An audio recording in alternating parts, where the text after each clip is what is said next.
Achei brincos debaixo da nossa cama, e meu marido disse que eram meus. Mas eu não uso dourado. Nunca usei. Meu estômago revirou quando segurei aqueles brincos delicados entre os dedos, as argolas pequenas e brilhantes refletindo a luz do quarto que compartilhávamos há 7 anos. 7 anos de casamento, 10 de relacionamento. E ali estava eu, com 32 anos, segurando a evidência de que tudo em que eu acreditava talvez fosse uma mentira. Meu nome é Júlia, e até aquele momento eu achava que conhecia meu marido melhor do que ninguém. Rafael era consultor financeiro, viajava muito a trabalho, mas sempre voltava para casa com aquele sorriso cansado e um abraço apertado. Eu trabalhava como designer gráfica, principalmente de casa, então estava sempre ali quando ele chegava. Nossa rotina era reconfortante, previsível, ou pelo menos eu pensava que era. Os brincos apareceram numa manhã de sábado comum. Eu estava fazendo aquela limpeza que sempre adiamos, passando o aspirador debaixo da cama, quando vi algo brilhando preso entre as ripas do estrado e o carpete bege.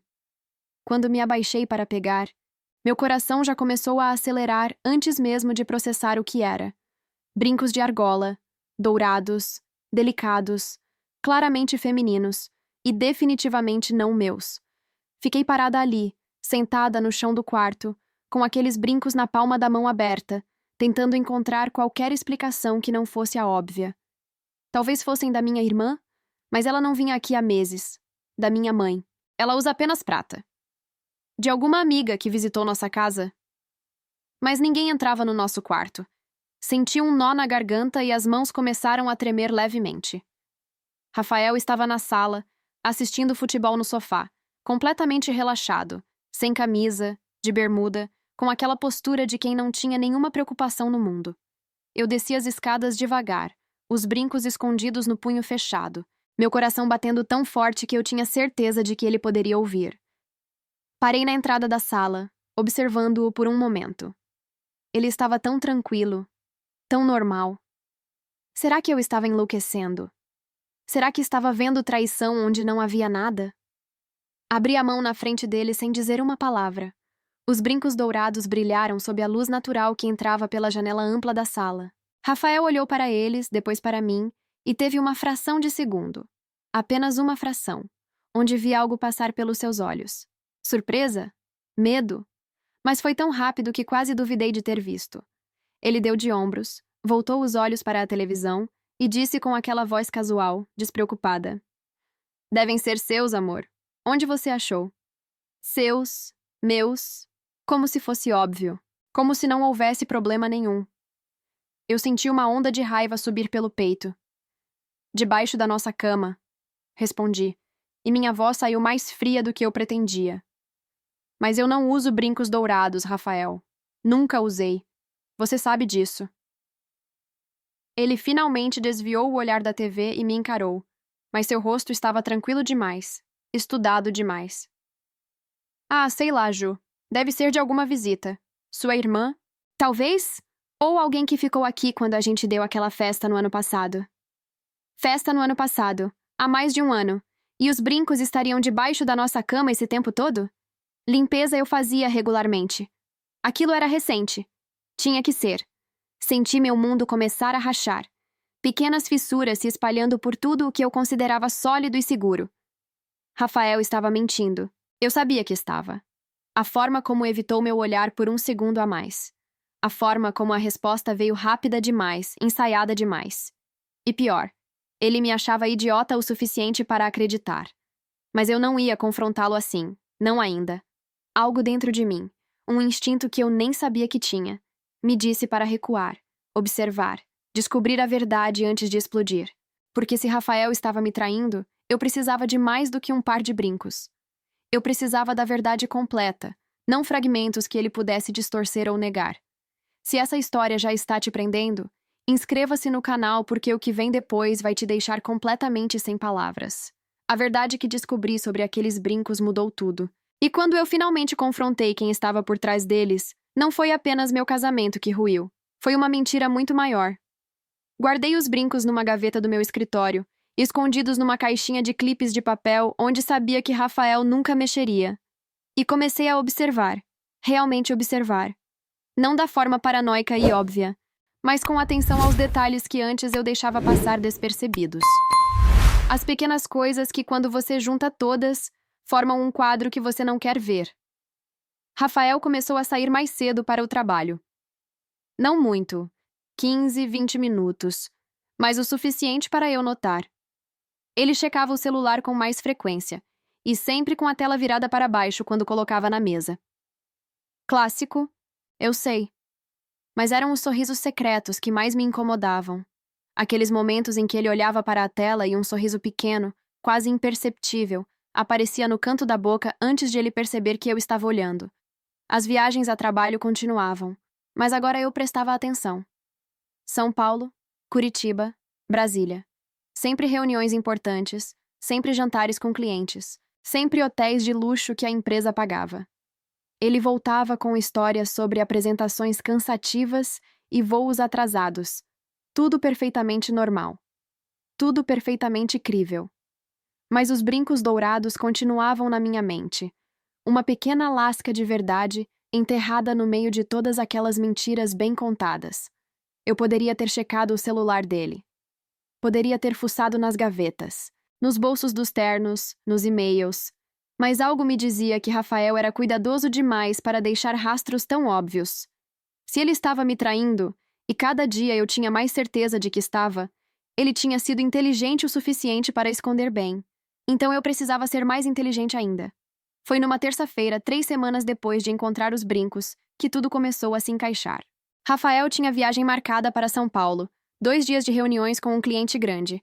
Ele saiu de casa às 5 da manhã, como sempre, me deu um beijo na testa enquanto eu ainda estava na cama, e prometeu ligar à noite. Comportamento padrão. Nada suspeito. Mas desta vez eu tinha um plano. Uma amiga minha, Cláudia, trabalhava no aeroporto de Belo Horizonte como supervisora de atendimento ao cliente. Nós nos conhecíamos desde a faculdade, e ela era uma das poucas pessoas em quem eu realmente confiava. Liguei para ela naquela manhã, depois que Rafael saiu, e expliquei a situação. Não todos os detalhes, só o suficiente. Ela entendeu imediatamente. Me passa o nome completo dele e o horário do voo, ela disse, sem julgamento na voz. Vou dar uma olhada discreta no sistema. 2 horas depois, meu telefone tocou. Era Cláudia. Ju, ele não está em nenhum voo para São Paulo hoje. Chequei todos os horários, todas as companhias. Rafael não embarcou. Senti o chão desaparecer debaixo dos meus pés. Ele não estava em São Paulo. Nunca esteve. Então onde estava? E com quem? As peças começaram a se mover na minha cabeça. Rápidas e dolorosas. As viagens frequentes, os sorrisos secretos, o celular sempre virado para baixo, os brincos dourados debaixo da nossa cama.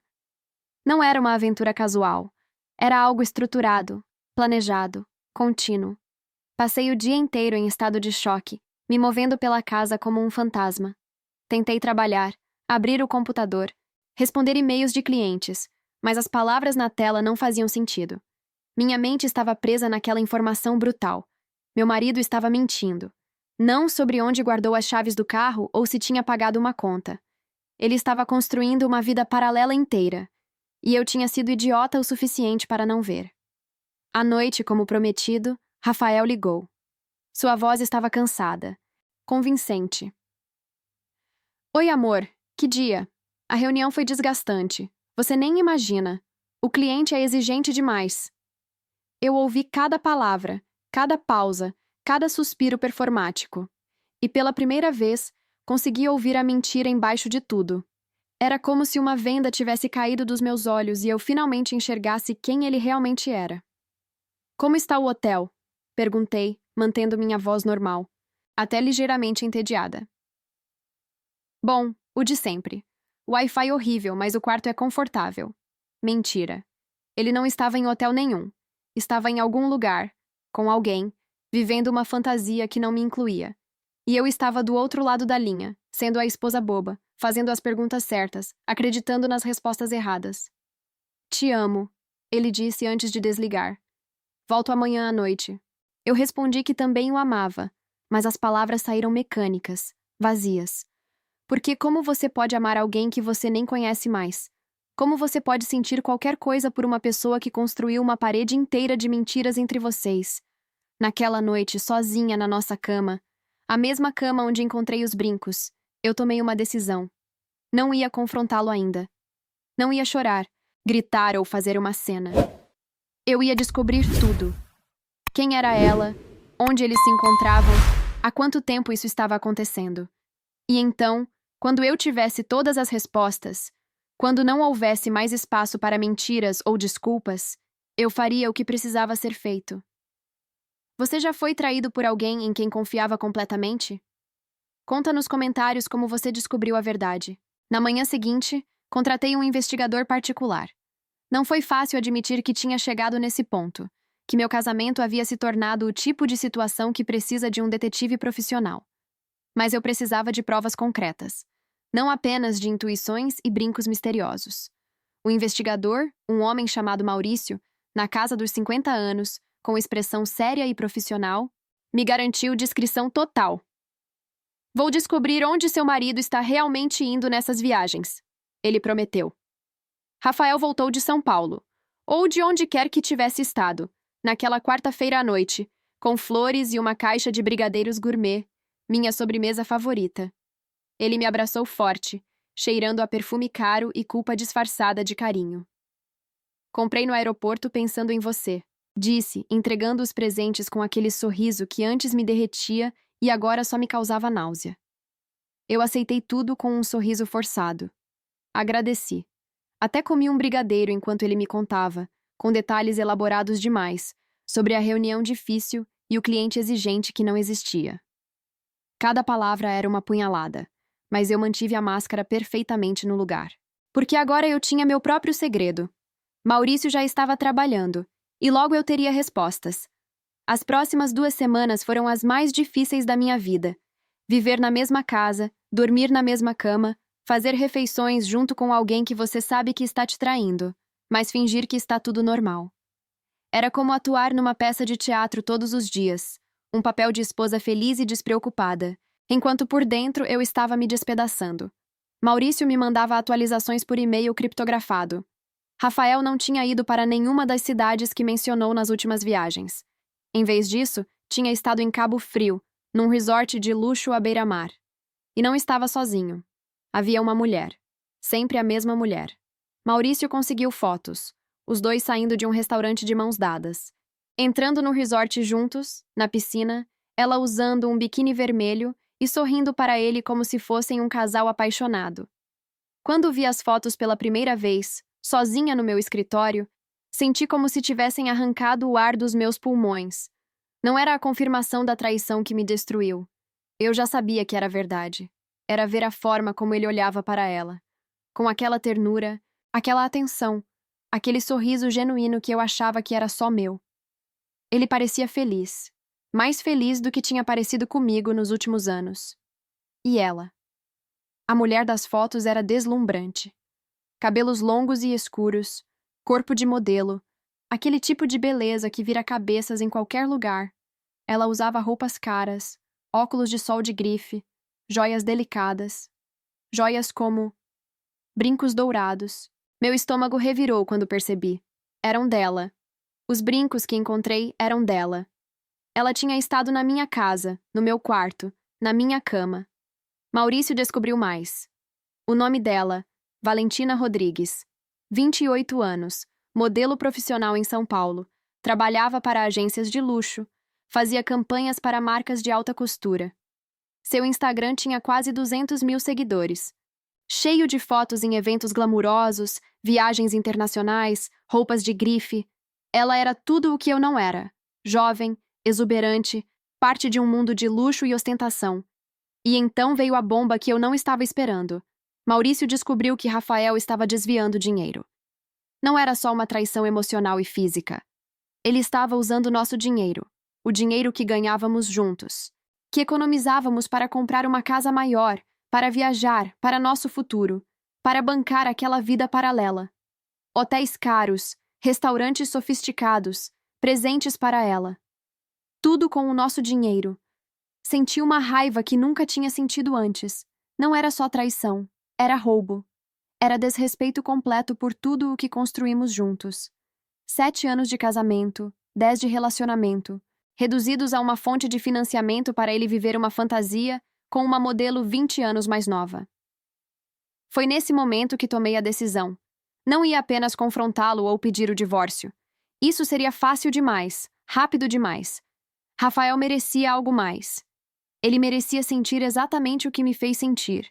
A humilhação, a traição, a sensação de ter tudo o que você acredita ser verdade desmoronando ao seu redor. E Valentina, aquela modelo arrogante que achava que podia entrar na vida de uma mulher casada, dormir com o marido dela, na cama dela, deixar seus brincos caros espalhados pela casa como se fosse dona do lugar. Ela também merecia saber quem realmente era o homem por quem estava se apaixonando. Porque, de todas as fotos que Maurício tirou, ficou claro. Ela não sabia que Rafael era casado. Ela achava que ele era livre, disponível, só dela. Então eu bolei um plano. Um plano que destruiria a mentira que Rafael construiu tão cuidadosamente. Um plano que exporia tudo para Valentina e faria os dois pagarem pelo que me fizeram. Porque eu não era mais aquela Júlia ingênua que acreditava em tudo que o marido dizia. Eu tinha me tornado outra pessoa. Alguém que não aceitaria ser feita de idiota sem consequências. Dá like se você acredita que ninguém merece ser tratado assim. E se inscreve para descobrir como eu dei a volta por cima nessa situação. Maurício conseguiu mais do que apenas fotos. Ele descobriu que Rafael e Valentina se comunicavam principalmente por um aplicativo de mensagens criptografado, mas ocasionalmente trocavam e-mails através de uma conta que Rafael mantinha escondida. Com a ajuda de um contato que Maurício tinha na área de tecnologia, conseguimos acesso limitado a algumas dessas conversas. E o que li ali me fez perceber que a situação era ainda pior do que eu imaginava. Rafael não estava apenas tendo um caso, ele estava construindo um relacionamento completo com Valentina. Mensagens de bom dia, boa noite, planos para o futuro. Ele falava sobre largar tudo e recomeçar a vida com ela. Dizia que estava preso num casamento sem amor, que eu era controladora e fria, que ele se sentia sufocado. Mentiras sobre mentiras. Ele tinha transformado nossa história numa narrativa conveniente onde eu era a vilã e ele o herói incompreendido que finalmente encontrou o amor verdadeiro. Mas a parte mais dolorosa foi descobrir quanto tempo isso já durava. 1 ano e meio. Não eram apenas alguns meses de loucura passageira. Era uma relação estruturada, com história, com momentos que eles consideravam especiais. Aniversários que ele celebrou com ela enquanto me dizia que estava trabalhando. Fins de semana inteiros que passou na companhia dela enquanto inventava conferências e treinamentos inexistentes. E Valentina realmente não sabia que ele era casado. Nas mensagens, ela falava sobre conhecer a família dele, sobre eles morarem juntos oficialmente quando ele resolvesse suas pendências financeiras. Rafael tinha criado uma versão completamente fictícia de si mesmo para ela.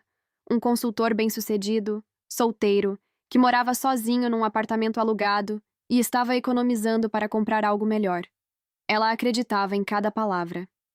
Foi então que percebi a ironia brutal da situação. Valentina não era a vilã calculista que eu tinha imaginado. Ela era, de certa forma, tão vítima quanto eu. Manipulada pelo mesmo homem, alimentada pelas mesmas mentiras, acreditando numa fantasia que Rafael construiu meticulosamente. A diferença era que ela ainda não sabia a verdade, mas logo saberia. Meu plano começou a tomar forma. Rafael tinha uma viagem agendada para a semana seguinte. Mais uma viagem falsa, é claro. Desta vez ele dizia que ia para Florianópolis, mas Maurício já tinha confirmado que ele reservou o mesmo resort em Cabo Frio, onde se encontrava com Valentina. 4 dias, de quinta a domingo. Um fim de semana prolongado de pura fantasia, enquanto eu ficava em casa como a esposa obediente. Mas desta vez seria diferente, porque eu também estaria em Cabo Frio. Não para confrontá-los imediatamente. Não para fazer uma cena pública e histérica.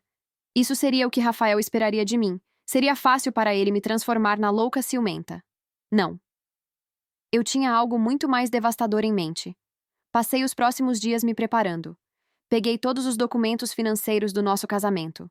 Extratos bancários mostrando os gastos excessivos, transferências suspeitas, compras em lugares onde Rafael supostamente nunca esteve. Organizei as fotos que Maurício tinha tirado, imprimi conversas, criei uma linha do tempo completa do affair. Não deixei nenhuma ponta solta.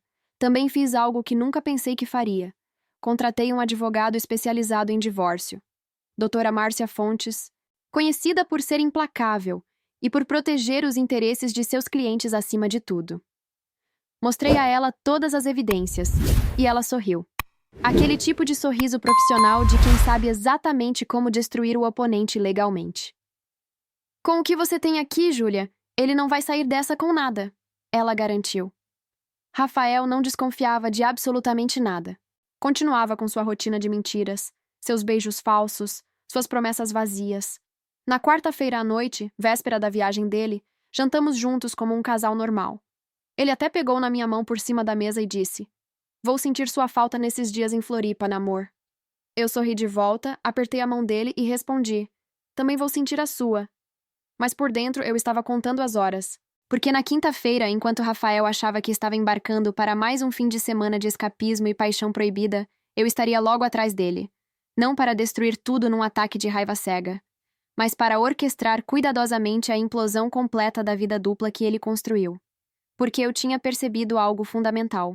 Rafael só conseguiu manter essa farsa por tanto tempo porque manteve os dois mundos completamente separados. Eu não sabia sobre Valentina.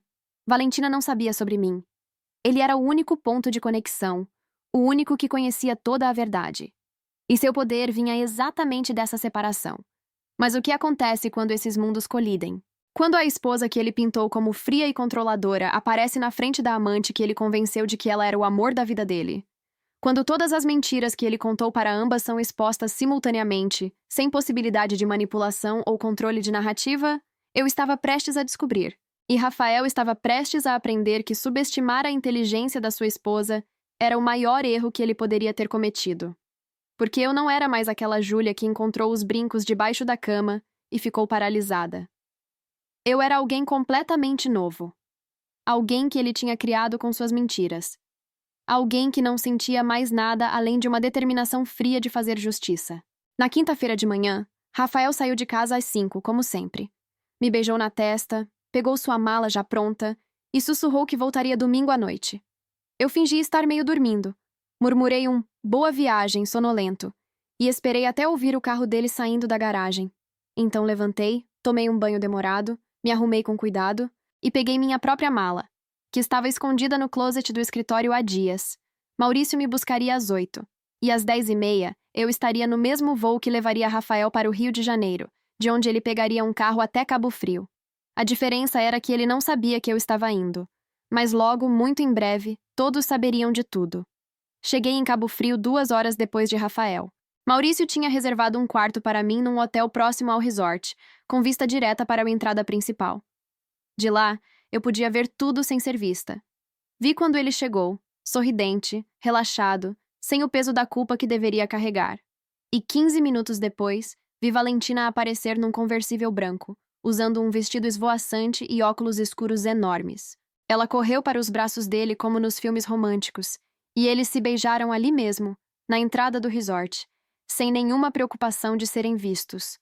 Algo dentro de mim se rompeu definitivamente naquele momento. Não era mais raiva ou tristeza. Era clareza absoluta. Esse homem não era mais meu marido. Essa vida que ele estava vivendo não tinha nada a ver comigo. E eu não devia a ele mais nada, nem consideração, nem piedade, nem a chance de explicar. Esperei até o anoitecer. Maurício tinha descoberto que eles tinham reserva num restaurante sofisticado dentro do resort às 8 da noite. Perfeito. Público o suficiente para o que eu planejava fazer. Vesti um vestido preto elegante, prendi o cabelo num coque impecável e me preparei como se estivesse indo para uma reunião de negócios. Porque era exatamente isso, o negócio de encerrar uma farsa. Cheguei ao restaurante às 8h15. O lugar era exatamente como esperava.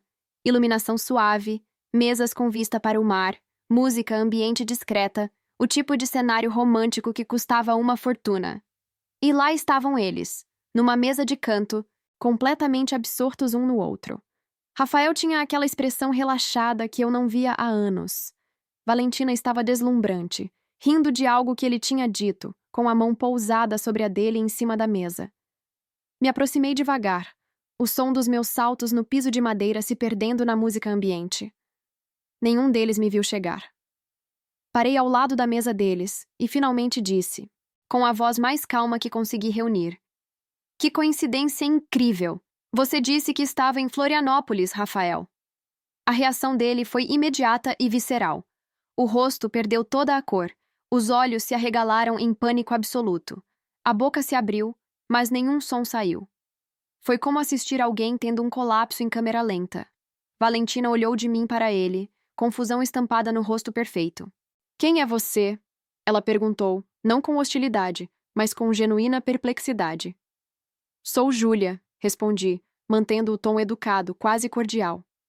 A esposa dele, casados há 7 anos, juntos há 10, mas pelo visto, você não sabia disso. O silêncio que se seguiu foi ensurdecedor. Valentina ficou completamente imóvel, processando as palavras. Rafael tentou se recompor, abriu a boca para dizer algo, mas eu levantei a mão, cortando-o antes que começasse. Não, eu disse firme. Você já mentiu o suficiente. Agora é minha vez de falar. Puxei uma cadeira de outra mesa e sentei, colocando minha bolsa no colo com deliberada calma. Algumas pessoas nas mesas próximas começaram a notar que algo estava acontecendo, mas eu não me importei. Aquilo precisava acontecer exatamente assim. Valentina, eu disse, olhando diretamente para ela, ignorando Rafael completamente. Vou adivinhar o que ele te contou. Que é solteiro, certo? Que mora sozinho, que está construindo uma vida estável para ter um futuro com você. Que você é o amor que ele sempre esperou. Ela não respondeu, mas vi suas mãos começarem a tremer ligeiramente. Continuei.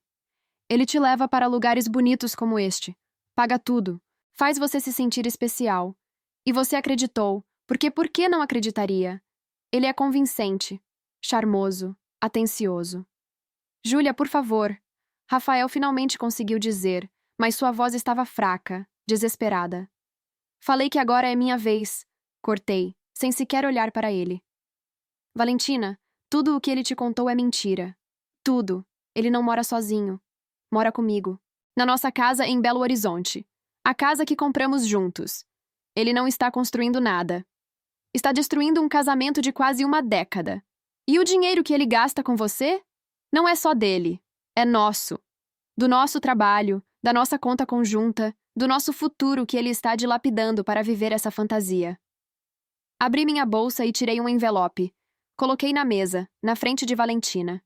Aqui estão provas de tudo o que estou dizendo.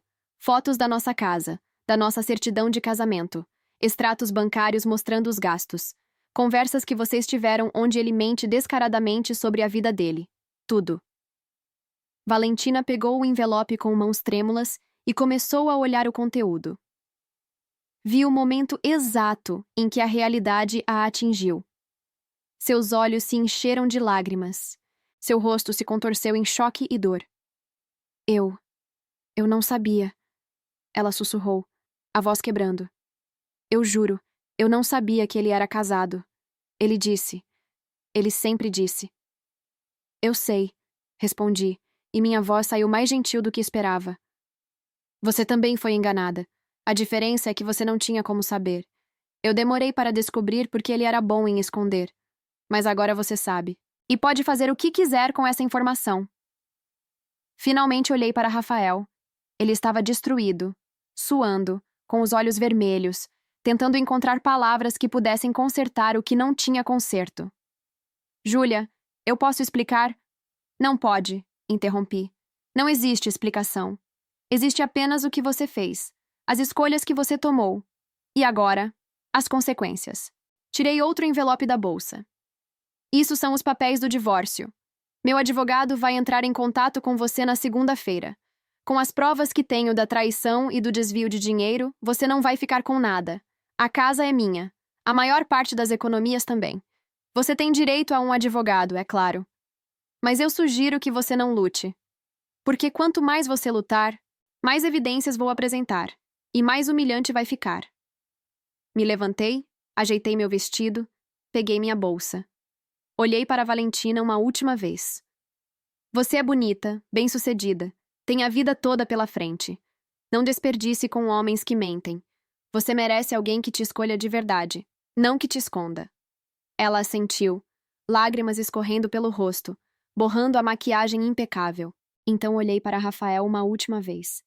E você? Você teve uma mulher que te amava, que construiu uma vida contigo, que teria ficado ao seu lado em qualquer situação. E você jogou tudo fora por quê? Por emoção? Por ego? Por achar que merecia ter duas vidas? Ele não respondeu. Não havia o que dizer. Os brincos dourados que você esqueceu debaixo da nossa cama, continuei. Minha voz agora dura como aço. Foram eles que começaram tudo. Um pequeno descuido. E olha onde chegamos. Espero que tenham valido a pena. Saí do restaurante com a cabeça erguida, sem olhar para trás. Algumas pessoas aplaudiram discretamente. Tinham assistido a cena inteira. Outras só olhavam boquiabertas. Mas eu não me importei, porque eu tinha feito o que vim fazer. Tinha exposto a mentira. Tinha quebrado a fantasia. Tinha dado a ambos a verdade que mereciam ouvir. 3 meses depois, o divórcio estava finalizado. Rafael não contestou nada. Acho que sabia que não havia mais nada a fazer. Fiquei com a casa, com a maior parte do patrimônio que construímos juntos, e com minha dignidade intacta. Ele perdeu tudo, inclusive Valentina, que terminou com ele naquela mesma noite e bloqueou todos os contatos. Eu soube disso porque ela me mandou uma mensagem semanas depois. Uma mensagem curta, mas sincera. Obrigada por ter me contado a verdade. Você me salvou de perder mais tempo com alguém que nunca me mereceu. E sinto muito pelo que você passou. Você é forte de uma forma que eu não sei se conseguiria ser. Não respondi, mas guardei a mensagem, porque no final, aquilo não era sobre ela ou sobre ele. Era sobre mim, sobre recusar ser feita de idiota, sobre não aceitar migalhas de respeito de quem jurou me amar, sobre saber que eu merecia mais, sempre mereci, e finalmente ter a coragem de exigir isso. Os brincos dourados ainda estão guardados numa gaveta. Não como lembrança dolorosa, mas como símbolo. Do momento em que eu parei de ser ingênua. Do momento em que escolhi a verdade, mesmo que doesse. Do momento em que percebi que amar a si mesma às vezes significa deixar ir o que te machuca, não importa quanto tempo você investiu. E se há uma lição que aprendi com tudo isso é simples. Nunca subestime a inteligência de quem você trai. Porque a pessoa mais perigosa é aquela que você transformou de amante em investigadora. Aquela que você forçou a escolher entre acreditar em você ou acreditar nela mesma. Rafael fez essa escolha por mim. E eu escolhi a mim mesma. Todas as vezes. Sempre. Se minha história te mostrou que todos merecem verdade, respeito e dignidade em um relacionamento, compartilha e se inscreve no canal. Porque às vezes, as histórias mais dolorosas são as que mais nos ensinam sobre quem realmente somos.